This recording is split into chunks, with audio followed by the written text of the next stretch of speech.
4 3 2 1 maths. Hi students, कैसे हैं आप? आज हम करेंगे क्वाड्रेटिक का हमारा एक क्वेश्चन जो कह रहा है अ peacock is sitting on the top of a pillar.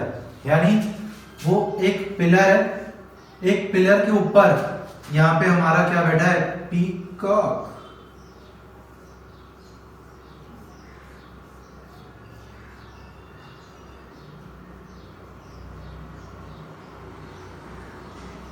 ये हमारा पीकॉक बैठा है विच इज 9 मीटर हाई। यानी ये जो है ये मेरे को 9 मीटर हाई दे रखा है, यानी इसकी जो लंबाई है वो 9 मीटर है।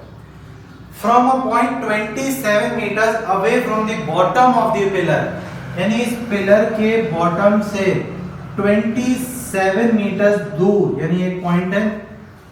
अ snake is coming, a snake is coming, यानी यहां से क्या है? एक स्नेक आ रहा है।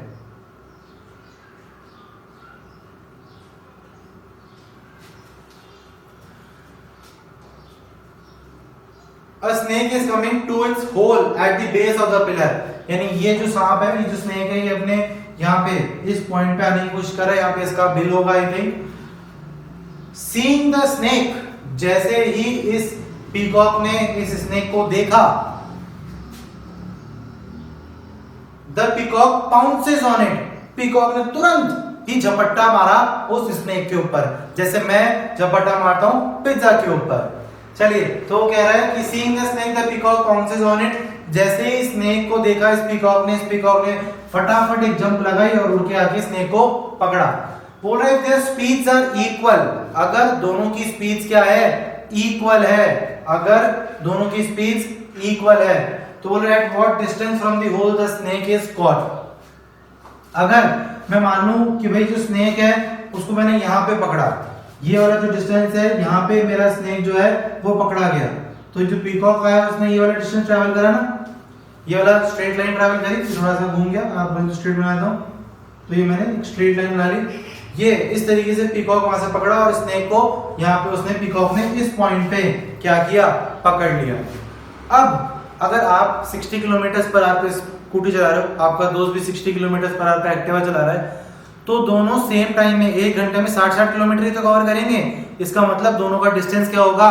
दोनों का डिस्टेंस इक्वल होगा। अब अगर यहां से लेके यहां तक का पार्ट पूरा 27 था मैंने देखा, तो ये वाला पार्ट 27 माइनस x हो जाएगा ना, क्योंकि ये पार्ट पूरा 27, ये पार्ट x। अगर दोनों ने ही सेम स्पीड से सेम टाइम में ट्रैवल करा तो डिस्टेंस क्या हो जाएगा? इक्वल। यानी जो ये वाली लेंथ है मेरी, वो इस वाली लेंथ की क्या हो जाएगी? इक्वल। इन दोनों की लेंथ आपस में इक्वल हो जाएगी, तो यानी ये वाला पार्ट भी क्या हो जाएगा? 27 माइनस x। अब अगर मेरे को बोलना है कि भाई x की वैल्यू निकालो, x की वैल्यू हमारे को सिंपल है, हमारे को x की वैल्यू निकालनी है। तो अगर हम इसकी नेमिंग कर लें a b c, हम जानते हैं पिलर जो होता है वो 90 डिग्री पे होता है, तो सिंपली हम क्या करेंगे? हम इसके अंदर क्वाड्रेटिक इक्वेशन लाने के लिए पीजीटी लगा देंगे, यानी पाइथागोरस थ्योरम लगा देंगे। तो ये जाएगा ab का square is equal to ac का स्क्वायर प्लस bc का स्क्वायर, यही हो जाएगा।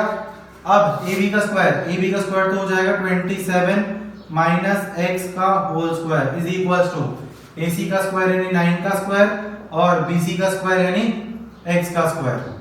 अब अगर आप चाहें तो a माइनस b का होल स्क्वायर भी बोल सकते हैं, और आप चाहें तो x स्क्वायर को इधर लाके a plus b a minus b भी लगा सकते हैं। मैं प्रेफर करूंगा कि अपन आइडेंटिटी यूज करें कौन सी? a plus b a minus b की, जिससे मेरी कैलकुलेशन जो रहती है थोड़ी इजी रहती है। 9 का square 81, a square minus b square, तो एक बार तो लिख लेंगे हम a प्लस b और एक बार हम लिख लेंगे a माइनस b। ये किसके इक्वल है? 81 के इक्वल है। तो मैं देख रहा हूँ क्या प्लस x से माइनस x की नमस्ते, तो ये तो बचा 27, ये बचा मेरा 27 माइनस का 2x इज इक्वल टू 81। अब मैं देख रहा हूँ क्या ये 3 से नमस्ते हो सकता है? मैं देख रहा हूँ 3 1 जा 3, 3 9 जा 27, 3 1 जा 3, 3 2 जा 6, 3 7 जा 9 1 जा 9, 9 3 जा 27। तो हमने देखा सिंपली ये नमस्ते हो गया। अगर मैं इसको उधर भेज दूंगा तो माइनस का 2x इज इक्वल टू, ये उधर जाके माइनस 27 हो जाएगा, तो माइनस का 2x is equal to minus का 24, तो x की वैल्यू कितनी आ जाएगी? 12। यानी 12 मीटर दूरी पे ये जो स्नेक था ये मेरा पकड़ा गया। 12 मीटर की दूरी पे from the point of his hole snake बेचारा पकड़ा गया। तो आई होप आपको ये क्वेश्चन क्लियर है। आपको ये वीडियो कैसा लगा प्लीज आप हमारे को जरूर कमेंट करें, लाइक करें, शेयर करें आपको अगर अच्छा लगा हो तो, और कुछ डाउट हो तो आप वो कमेंट बॉक्स में डाल सकते हैं। Thank you.